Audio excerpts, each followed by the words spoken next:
हाय बच्चों, आज हमारा टॉपिक रहेगा आवेश, चार्ज। देखो, आवेश क्या होता है? आवेश किसी वस्तु का गुण होता है जो किसी अन्य वस्तु पर एक बल का अनुभव कराती है। ये एक गुण होता है। इसको हमने डिफाइन किया है एक डेफिनेशन से। आवेश किसी वस्तु का वह गुण जो अन्य वस्तु पर एक बल का अनुभव कराता है, इस गुण को ही हम आवेश कहते हैं। आवेश को Q से प्रदर्शित करते हैं। इसका एसआई पद्धति में मात्रक देखें।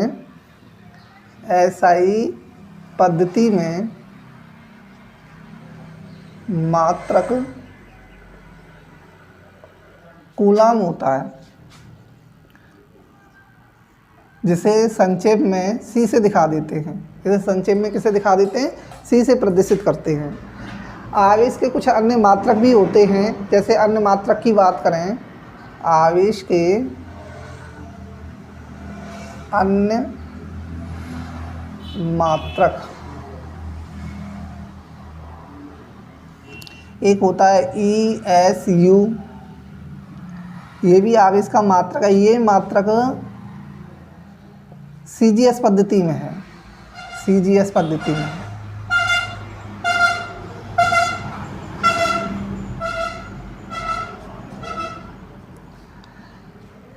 एक ESU बराबर होता है 1/3 × 10⁹ कूलाम। ये आवेश का सबसे छोटा मात्रक होता है। ये आवेश का सबसे छोटा मात्रक है। आवेश का सबसे छोटा मात्रक है।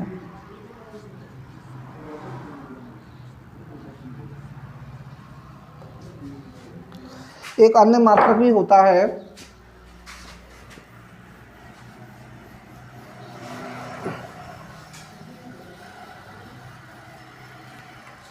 एक अन्य मात्रक होता है आपका EMU।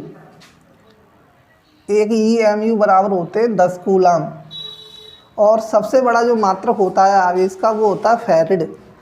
आवेश का सबसे बड़ा जो मात्रक होता है, आवेश का सबसे बड़ा मात्रक फैराड होता है। एक फैराड में 96,500 कूलाम होते हैं। 96,500 कूलाम होते हैं एक फैराड में। देखो, फिजिक्स में आवेश जो है मूल माना जाता है विद्युत का, लेकिन हम आवेश को मूल राशि नहीं मानते हैं। आवेश जो है आपकी व्युत्पन्न राशि मानी जाती है, और इसे हम एक अदिश राशि भी कहते हैं। कैसी राशि भी कहते हैं? ये अदिश राशि है।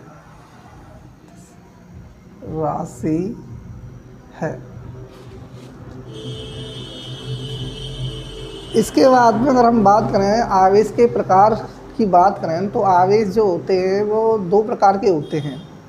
आवेश जो होते हैं दो प्रकार के होते हैं। एक होता है धनात्मक आवेश और एक होता है ऋणात्मक। वो मुख्य रूप से दो प्रकार का होता है। एक होता है आपका धनात्मक, एक होता है आपका धनात्मक होता है,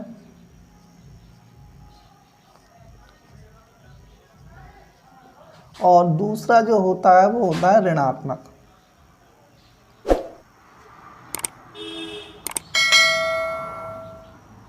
सबसे पहले अगर बात करें धनात्मक आवेश,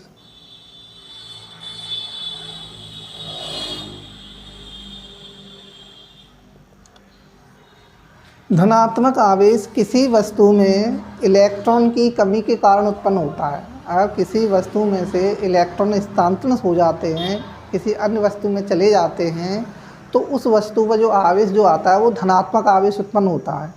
कह सकते हैं इलेक्ट्रॉन की कमी के कारण हमारा धनावेश उत्पन्न होता है। इलेक्ट्रॉन की कमी के कारण धनात्मक आवेश उत्पन्न होता है। इस पर धनात्मक आवेश पर इलेक्ट्रॉन की कमी होती है। किसी वस्तु में से अगर धनावेश आता है या हम किसी वस्तु को धनावेश देते हैं तो उस वस्तु के द्रव्यमान में कमी हो जाती है। ठीक है, इलेक्ट्रॉन के स्थानांतरण से क्या हो जाता है, उस वस्तु के द्रव्यमान में कमी हो जाती है। अगर पूछा जाता है, कभी कभी पूछ लिया जाता है कि भाई किसी वस्तु को धनावेश दिया हमने तो उसका द्रव्यमान में क्या परिवर्तन होगा, तो हम ये कहेंगे कि धनात्मक आवेश देने पर उस वस्तु के द्रव्यमान में क्या हो जाती है, कमी हो जाती है। तो हम लिख सकते हैं नोट पॉइंट में, धनात्मक आवेश देने पर वस्तु का द्रव्यमान कम हो जाता है, कम हो जाता है। क्योंकि इलेक्ट्रॉन स्थानांतरण होते हैं तो इलेक्ट्रॉन का भी वही द्रव्यमान होता है। अगर वे इलेक्ट्रॉन के कण अगर चले गए हैं, निकल गए हैं, तो हम ये कह सकते हैं कि भाई उसके द्रव्यमान में कमी हो गई है। इससे अपोजिट अगर देखें तो हमारा दूसरा आवेश जो होता है वो ऋणात्मक आवेश होता है। किसी वस्तु पर इलेक्ट्रॉन के स्थानांतरण से अगर इलेक्ट्रॉन ज़्यादा हो जाते हैं तो उस पर जो आवेश आता है उसे बोला जाता है ऋणात्मक आवेश। तो हम शब्दों में कह सकते हैं कि ऋणात्मक आवेश किसी वस्तु पर इलेक्ट्रॉन की अधिकता के कारण उत्पन्न होता है।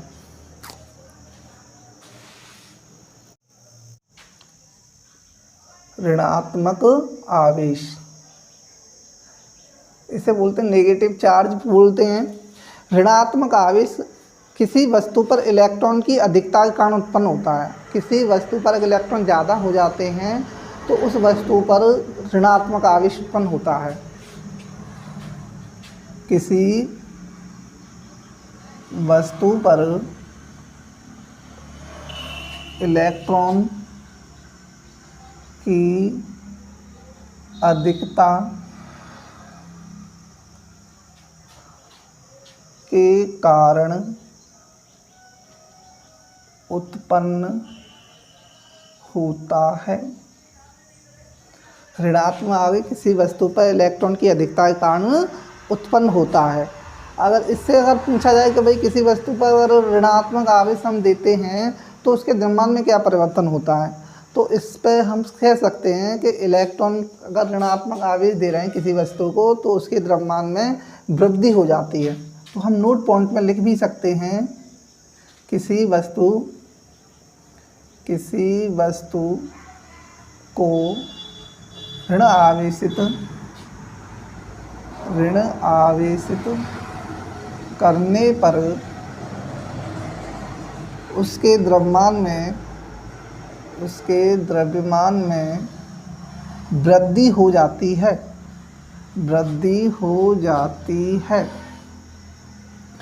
ये हमने आवेश के बारे में पढ़ा। ठीक, अब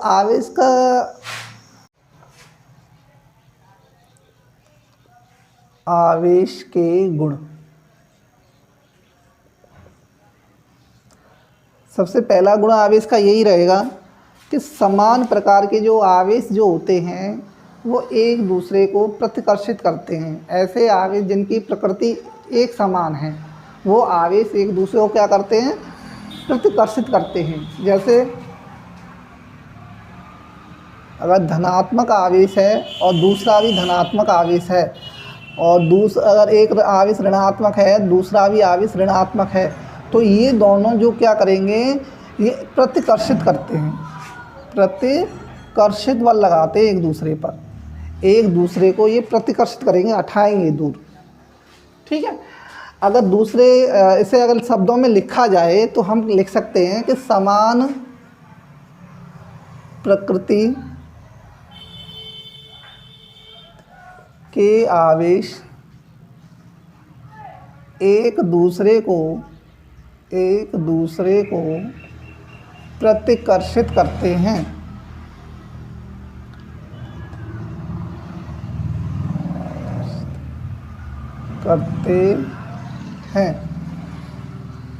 ठीक है, समान प्रकृति के जो आवेश जो होते हैं वो एक दूसरे को क्या करते हैं, प्रतिकर्षित करते हैं। दूसरा हम कह सकते हैं कि असमान प्रकार के जो आवेश जो होते हैं, असमान प्रकृति के आवेश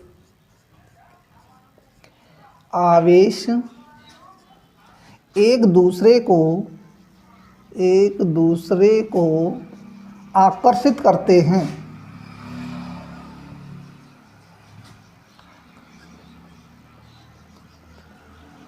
ठीक है, जैसे अगर धनात्मक आवेश है, अगर दूसरा ऋणात्मक आवेश है, तो ये एक दूसरे को क्या करेंगे, आकर्षित करेंगे, एक दूसरे को खींचेंगे ये। ठीक है, आकर्षित करते हैं ये।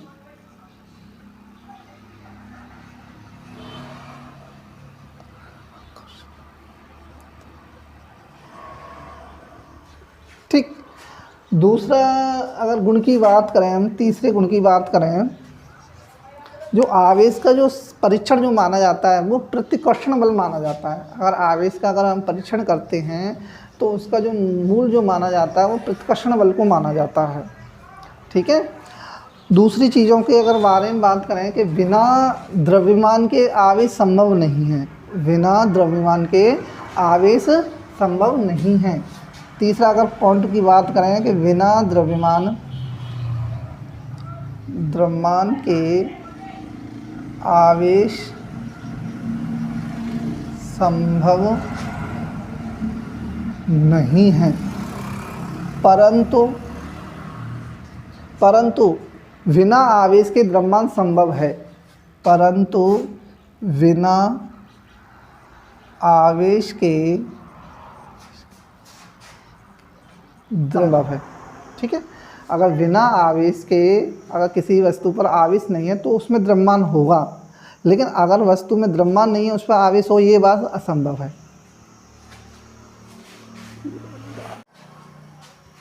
इलेक्ट्रॉन पर जो आवेश उपस्थित होता है उस आवेश को ही हम मूल आवेश कहते हैं। लिखा भी हमने परिभाषा में, इलेक्ट्रॉन पर उपस्थित आवेश को मूल आवेश कहते हैं। इसे स्मॉल ई से प्रदर्शित किया जाता है।